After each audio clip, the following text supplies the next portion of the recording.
You ever just sock an old woman in the street? Fuck yes. I did flip off an old lady one time. You probably thought that was the coolest shit. It was really satisfying. Why? What did she do? She just went, but it was like such a like genuinely offended noise At what? that it was like. What had you done? Well, okay, so here's what it was, right? Is you know when you're like getting off a plane and you're supposed to kind of go like in the order that you are. She was just taking fucking forever to like get out of her seat, and I was behind her, so I just went in front of her, and she went, "Excuse you?" So I just stuck my middle finger in her face, and she just went, "Oh." Wait, where was this? This was just getting off a plane. Oh, you fucking bastard, Lyle. She deserved it. I don't know. To have that noise leave your mouth, you just gotta be fucking sheltered and taken care of your entire life. That was probably an old lady that just like married into money. Fuck her.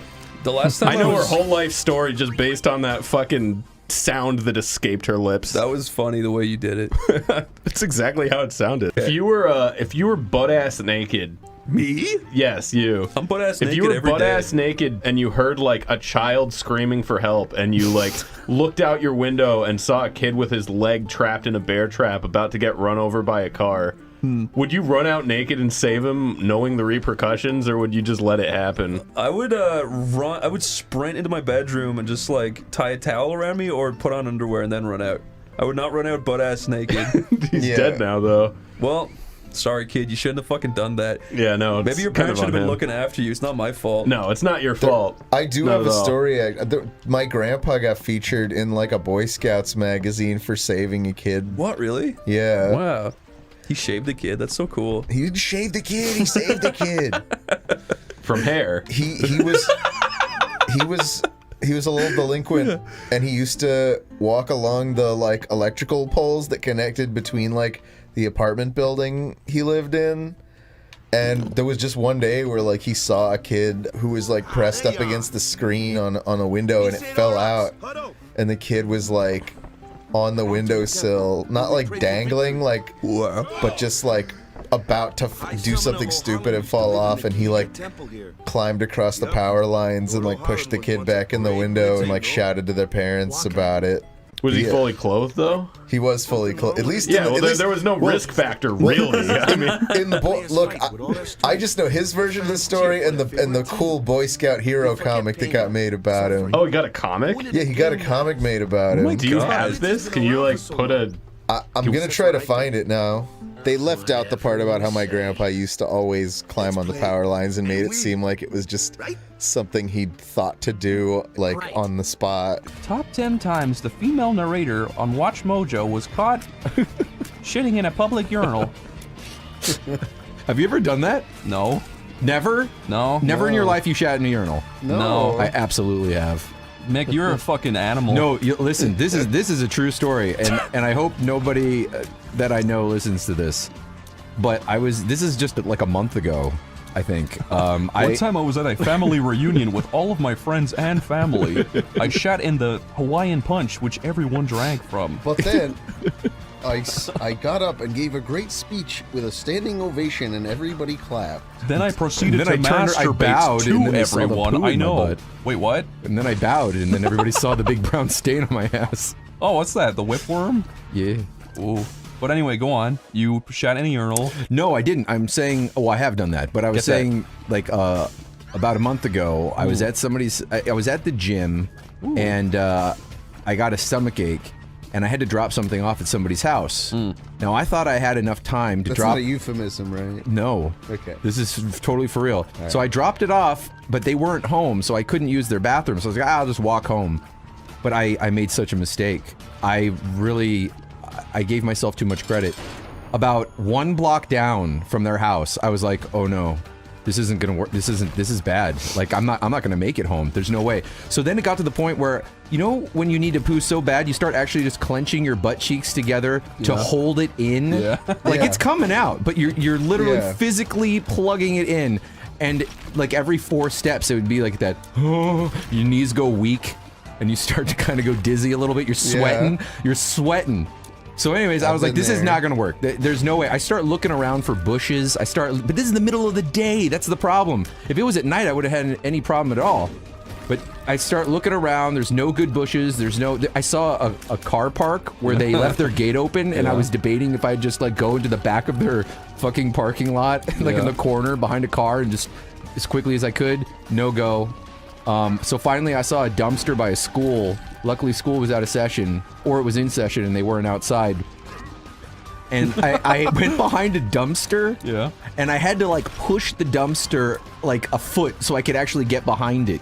Wow. But as that was happening, I don't know if I'm going into too much detail, but as that was happening, it was just coming out like the whole time. It was terrible, and I didn't, because my pants weren't all the way off. Like I didn't want to poo on my pants. Yeah. So I ended up putting my arm against the wall and one on the dumpster, and my legs like up, and I put my foot up like against like one of the things, like the little wall area. Yeah. And I was like holding myself up like Spider-Man, just like fucking diarrhea pouring out of my ass. It was really bad. I felt really bad, and I had a plastic bag, and I had some receipts in there. And that's all I had. And these receipts, I never thought about it, but they just slip right off. They're so slippery. Like it wasn't doing any wiping at all. Anyways, the walk home was uncomfortable.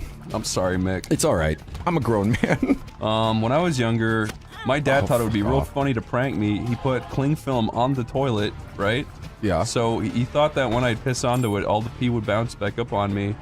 But instead, I diarrheaed onto it, and it flowed down into my pants. Oh no. And then I got an infection. No. Oh god. Did your dad feel bad about it? Yeah, he was like, I'm so sorry, the only way to regain your trust now is for me to do the exact same, and then he did it too. Really? Right in front of him. And then we were both in the hospital beds holding hands. That sounds made up as shit. No. That really happened. I think Tomorrow, you look maybe- really disappointed. My grandma actually, no, she was like, grandpa, or you know, it was granddad for me, and she was called Nanny, but she'd be like, Granddad's making you a sandpit. Like, yay! Go out and play in the sandpit for like one day. The next day I go out and play in it, there's just centipedes everywhere.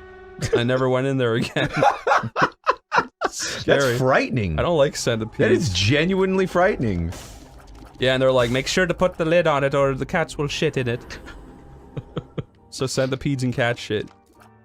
That was your childhood? Kinda. One time, Yeah. there was this guy, and I'm not gonna name him, Yeah. but we were playing Isaac, and it was like Doodle and Jeffers, and we were talking about the game. We were talking about Mega Satan and how do you unlock Mega Satan and all this shit. And this is back when I first played the game. I hadn't seen it before, but there was another guy in the room. And while we were discussing what the rules were, like what the requirements for Omega Satan. for Mega Satan, this guy got so infuriated overhearing our conversation, he stood up and was like, "What? What the hell? What the hell are you talking about? Oh!" And we were like, "Excuse me?" Like he was enraged, and he's like, "Oh yeah, Mega Satan. Oh yeah, okay. Oh yeah." Like we were like, "Dude, we weren't even talking to you. We were talking about a game where there's a character called Mega Satan." What event was this at? Is that fucking Yes! I was trying not to say his name, but it was Well, you just didn't say his name. yeah. But anyways, yeah, this dude was a treat, man. That's the same guy who I told the story about, Yes, where he tried bringing the girl into the woods. yeah, and he also threatened to kick your ass. He was, and then also threatened a girl and said, "You're lucky you're a woman, otherwise I'll kick your ass." I love, dude. When he left, there was a plate of hair under his bed. Yeah, that's disgusting. Oh, That guy was fucked up. Oh, A Play-Doh hair. plate O'Hare. When I was pretty young, or like 11 or 12, we were visiting a friend's house. I think it was it was in America, but fucking I was drawing porn because I was a fucking little pervert, and my dad was like you still are. my dad was like, Chris, come here, and I was like, 1 minute, and then he was like, wait, I'll come up there. I was like, and I like took the pictures I was drawing and ran into the guy's bathroom, and he was like, what's going on? I was like, nothing, and then he knew something was up, so I tried flushing it down the toilet, but then it got blocked with the God. guy's like big Yeah. huge shits that he had left in the toilet. So when it got blocked, I had to shove my hand down into his shit and like mix it around with my hand to try and get it to flush, and it finally worked. Oi. And that was You shit. were that's like a desperate child thing. Yeah. Yeah.